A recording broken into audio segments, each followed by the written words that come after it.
Welcome to WBBT Radio. We're getting that band back together. Marvin Jones is back and Eric Eager today on Locked On Lions. You are Locked On Lions, your daily Detroit Lions podcast. Part of the Locked On Podcast Network, your team every day.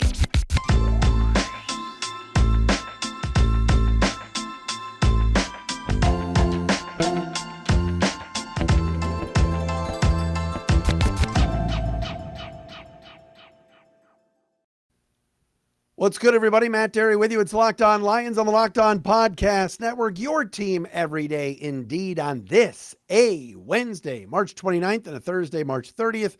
Thanks for checking us out wherever you get your podcasts, especially those of you subscribing and watching for free on YouTube.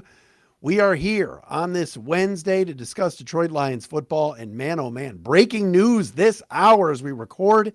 The Lions are bringing back Marvin Jones. That's correct. After 2 years in Jacksonville, 7 touchdowns over the last 2 years, Marvin Jones Jr. is back on a 1-year deal, reportedly worth $3 million with upwards of $5 million if he gets some incentives. We'll talk about that. Eric Eager is going to join us from Sumer Sports, formerly of PFF. We love getting Eric's thoughts on the Lions. He loves the Lions. We'll talk to Eric coming up momentarily as well. You can follow us on Twitter at Dery Speaks, D-E-R-Y Speaks, at Locked On Lions on Twitter. If you're on Facebook, check out the Matt Dery fan page. And also, again, like I said, please subscribe and check us out for free each and every day on the Locked On Lions YouTube channel. We said it yesterday. Dan Campbell was like, we got to get another receiver. When asked about filling a void for DJ Chark, he did not hesitate. He's like, absolutely, got to get another receiver in here. And the Lions wasted no time signing Marvin Jones Jr., who's a free agent after getting 2 years and $12 million from the Jaguars couple of years ago and leaving the Lions. And Marvin Jones had a very good career here in Detroit. He was amazing in the community. Didn't his wife and him open up a couple of nothing bun cakes places, which are good desserts? But Marvin's coming back at age 33 on a 1-year deal. I absolutely love it. They're bringing the band back together. Graham Glasgow, Marvin Jones. I mean, hey, let's, is Dirt Jordan available? Let's get the Boyd Nickel package humming. Is Benny Blades coming out of retirement? This is unbelievable. But regardless, we may make a joke about it, but Marvin Jones is going to add some value. A veteran receiver that is not going to demand playing every snap. Great in the locker room, can still play. He's missed 1 game in the last 2 years. Very durable, makes big catches. Veteran leader. I love this move. Marvin Jones Jr. coming back. Oh, by the way, you see the sign behind me. How about Rod Wood yesterday in Arizona at the owners' meetings telling the Detroit media there's a chance the Lions could be moving out of Allen Park one day and building a bigger facility somewhere else. Does that mean the end of 222? It might be. May have to get a new bid.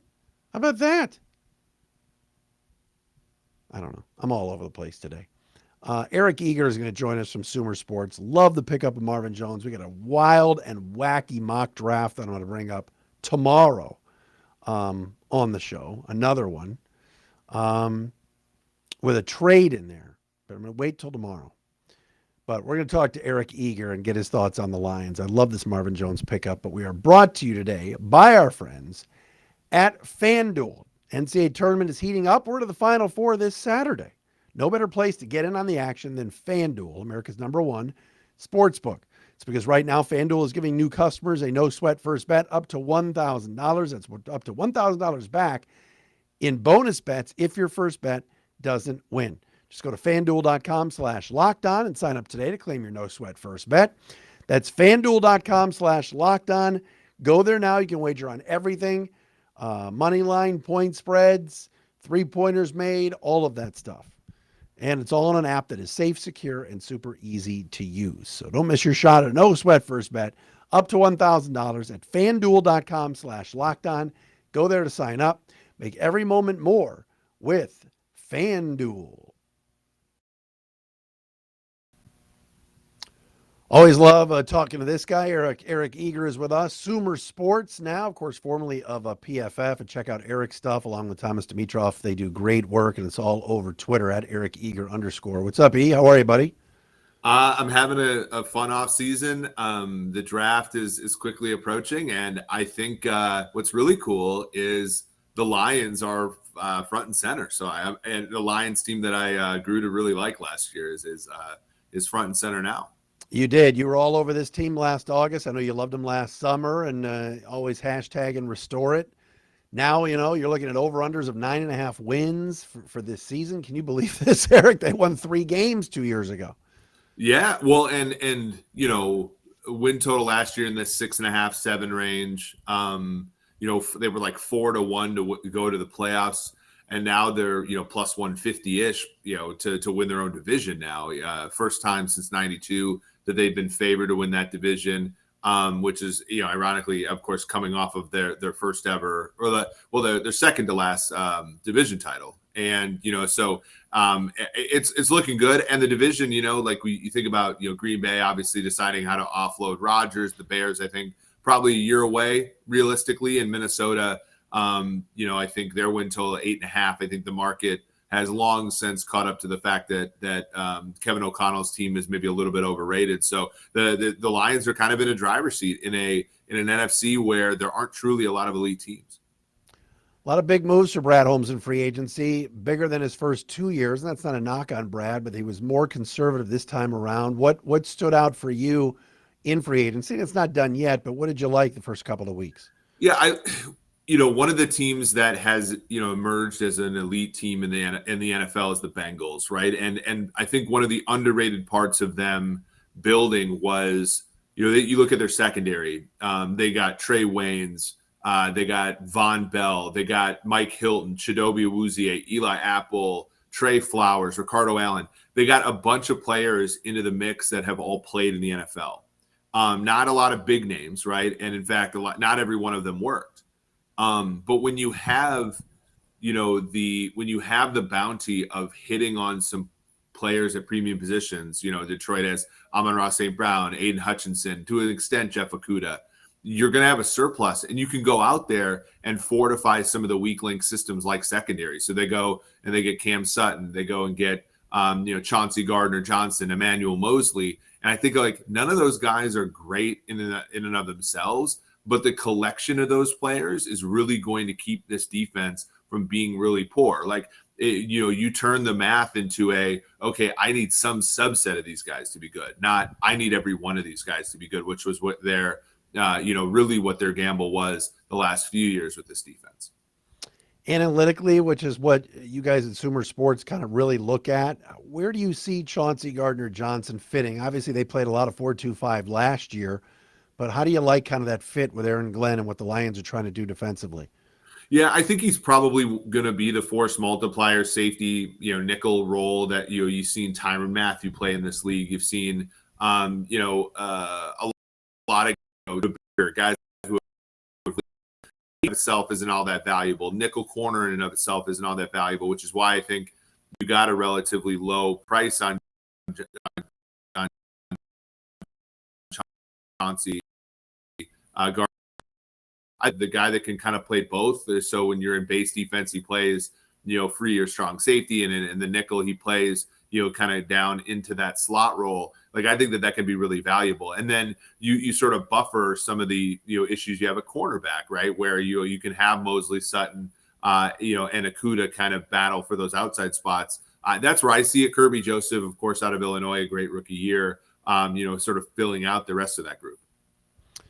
Eric Eager with us, Sumer Sports. Check him out on Twitter again, at Eric Eager _ They bring Anzalone back. They've talked about it, and Dan Campbell did yesterday at the owners' meetings. He's the captain of the defense. Where's the C? There were a lot of inside linebackers available for the Lions to maybe pick somebody, and they kept their own guy. What does that say about the culture and what they're trying to build there? Yeah, I think that they know that the inside linebacker position. The reason that there are so many available is because they don't make that much of a difference. From an analytical standpoint. It's kind of that's why guys like CJ Mosley were available. That's when he was, and the Ravens let him go, one of the more analytically focused teams. That's why a guy like Buffalo lets Tremaine Edmonds go, because again, a more analytically focused team, a great defense, he's a good part of it, but he's not, going to be the team that, guy that moves the needle. It's why, the Bears balked at Roquan Smith, at least initially, because that price got into the 20 million range, and it's just like, it's tough. So I think the Lions know that if they can figure out pass rush with Hutchinson, McNeil, and so forth, and they can figure out coverage with the guys we just discovered, the linebacker position is really a position where you can kind of get culture guys. You can get guys who are a little bit less of an investment and still make it in this league. Talking a lot about the defense, what do you see? And obviously we'll get into the draft in a second here, but as you look at where the Lions sit defensively right now, with all these additions, especially like you said in the secondary, what's left for them to maybe look at in your mind? Well, I think that they do have to be, when you think about pass rush, I do think that, you do have to look at fortifying some things. Hutchinson had a great rookie year, especially down the stretch. And then obviously, down the stretch when you had, James Houston coming in, playing 7 games, being involved in 8 sacks, John Kaminsky, I think that when you look at, you have to still have like more rushers than that, right? They only had 1 guy with over 50 pressures last year, only 2 guys with more than 30. You do really have to sort of, I think, get some depth there. Josh Paschal is going to be a guy that they hope emerges. But I think in the draft, you draft or maybe in free agency where you can get players, later on, guys like who have been available in the past, like Justin Houston and Melvin Ingram and guys like that. Like, I think you do want to pick up one more player that you think can put some heat on the quarterback because you've resolved the secondary at this point. What about the offense? It's cute for some national people, not you, but others, to say, oh, yeah, the Lions should just go after get Lamar Jackson. And Dan Campbell and company, Brad Holmes, have had to squash that the last couple of days out in Arizona. But how do you view this offense? And why is it that everybody seems to just think Lamar Jackson should come to Detroit and that would put them in the Super Bowl? Well, for one, like, they're not going to get Lamar before the draft, right? Like, there's no way they give up one of their pick. Like, if they think that Lamar is worth getting, then they think that with him they're a top of the league team. In which case, it makes more sense to sign the offer sheet after the draft, so that the picks you give up are going to be later in the round than they would be this year. So that's one. But I think everybody looks at Jared Goff, and I think that they're right in that he's limited. I think they look at the Ben Johnson situation and think, okay, they were able to give him a raise. They were able to give him, an opportunity to stay for one more year. But they look at that as Dan Campbell is a great coach. You're not going to get a Lovie Smith, Dirk Cutter situation where, in lieu of, letting the offensive coach go, you fire the head coach. I just don't think that that's going to happen. So they think that Ben Johnson's probably gone, which is a reasonable assumption. If that's the case, then your ceiling with Goff is a little low. And it's so I think people want to move on from that. I think they look at the quarterbacks beyond the Youngs and the Strouds, and they think there's a lot of variability here. And so while Anthony Richardson, I think, would be a great Detroit Lion, I think Levis would be less so, but still a decent upside play. I think that they look at Lamar Jackson and say that's the solution to the limitations that they have at QB. So you take Richardson at 6 and stash him for maybe a couple of years? Yeah, I don't think he's going to make it to 6, and I do think that there is some belief that the Lions are going to move up with Arizona. There is connection there. Like, now, the connections are a little weak now that there have been some recycling, but we know Disner was there prior to joining Detroit, and so there could be a move up to 3. And get Richardson. I think Detroit would be the perfect place for it. Great offensive line, opportunity for Goff to sort of play the Alex Smith role to what Mahomes was in Kansas City. Like, I think that if you're a guy who's trying to bet on Richardson to succeed, Detroit's a great place. Wow. All right, I want to ask you more about the draft, and that we'll do that coming up next with Eric Eager from Sumer Sports. Our buddy Eric Eager is with us, a long time at PFF, now at Sumer Sports. Check out all of his work there. And I just follow him on Twitter, and he's always posting the videos with him. And, of course, former Falcons GM Thomas Dimitroff. The guys were at the draft, or not at the draft, the Combine. You were at the Super Bowl. Tell me, you mentioned before the break about Anthony Richardson. Let's say the Lions just say, no, Goff's our guy. We're not messing with that. Where are you on the whole Jalen Carter situation? And certainly the Lions talk so much about football culture. Is that a Sheila Ford no to take him at 6, or do you go, no, we'll run the card up. We know we can stick him right in the middle of that defensive line right now, regardless of what happened. Yeah, I think that you get a little worried with his testing. You had some issues with Georgia players last year, guys like Wyatt, guys like even Quay Walker, who or even Trayvon Walker, the guy that was the first pick of the draft. Questions about whether they're just a product of the defense or whether they're individually good. At 6, I think you start getting to the buy point with Carter, even with all of the problems that he has off the field. And he,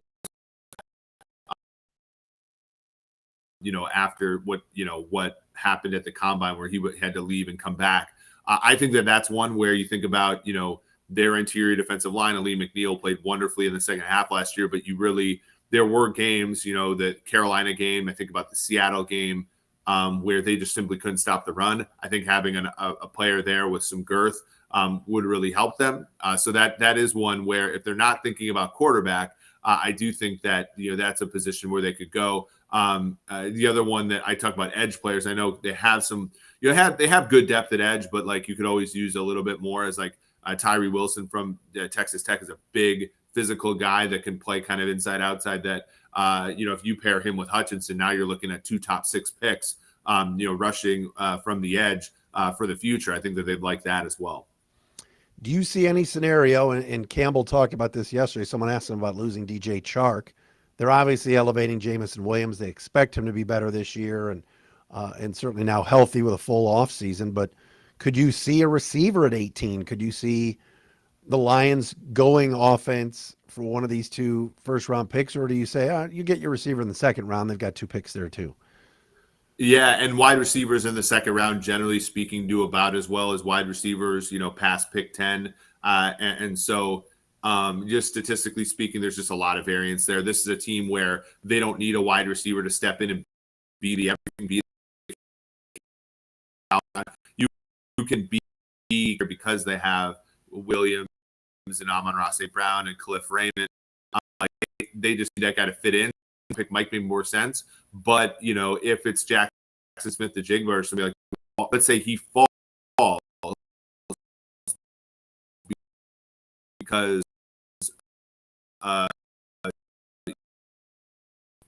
perfect, I think more guys you can give Goff, the better. The interesting question, I think, beyond that is, as a team that drafted Brandon Pettigrew, Eric Ebron, and TJ Hawkinson, like with the tight end crop the way it is, do the Lions scratch that itch again? Oh, I think so. I know there's been a lot of mocks that had Michael Mayer at 18. And now that you've got basically Brock Wright, James Mitchell, and the Flying Zylstra brothers at tight end, I could see Mayer going 18. No, couldn't you? I do, and I think the 18 is a different conversation than where Ebron, Pettigrew, or Ebron at least, and Hawkinson went, which are top 10 guys. Like, drafting tight ends early, and the Lions found this out. You're oftentimes drafting another team starting tight end because it takes so long for those guys to acclimate, and especially when you think about Dan Campbell's not a guy that is going to prefer a like sort of modern tight end. Dan Campbell is more of like, this guy's got to put his hand in the grass and block a little bit in addition to receive. Like Mayer's that kind of player. Dalton Kincaid is maybe a little bit less that way. But it's got to be a more complete tight end, a more like I think back like a Mercedes Lewis or Heath Miller type. And those guys, it does take those guys a little bit longer to mature. And this is a Detroit Lions team that's trying to win this year. So that it makes it a little bit more dubious for tight end, but I still wouldn't rule it out. Are you a Bijan Robinson fan? Is there any scenario where you go, all right, they know they got Montgomery, you got Swift at least for another year, Craig Reynolds is back, but what if Brad Holmes and his scouting staff just says, we love this kid? Yeah, I think that it would be hard pressed to see that just because you're not getting the value there, the opportunity cost for a team that still has some needs, right? You still probably want to think about interior offensive line depth. You still want to think about, to your point, linebacker. Like there are other non-premium positions that the Lions need more than running back. And so if you're going to scratch the non-premium position itch, you almost have to get, Even safety is another one. I know they got Gardner Johnson and Joseph, but that would also be another one where you could possibly think about it before running back. I think that they like Montgomery. I think Montgomery behind a good offensive line would be a solid pickup. It has been a solid pickup for them, and I think it's going to surprise people. Swift is a guy that has to learn how to run the football better, but he's certainly got the talent. So I could see it happening, but I don't see them doing that. I think that they move on with the guys that they have and possibly go after a guy like Jahmyr Gibbs or Zach Charbonnet or somebody like that later on in the draft. I think that would be more of a place where they would have an appetite for a back. Final thing on the division, you kind of touched on it a little bit with some of the betting and some of the numbers, but as you look at it today on March 29th, how do you kind of size it up? The Detroit's the favorite for a reason. I mean, they're the best team in the division, and you talk about last year, they swept the Bears, they swept the Packers, they should have swept the Vikings. I think that Week 3 game is one that if you had a bet like I did that they would make the playoffs, you want that one back. And so I think that they're the class. And I think that the one thing about them that is important is that they match up well with the rest of the division, right? Green Bay is a soft team against the run.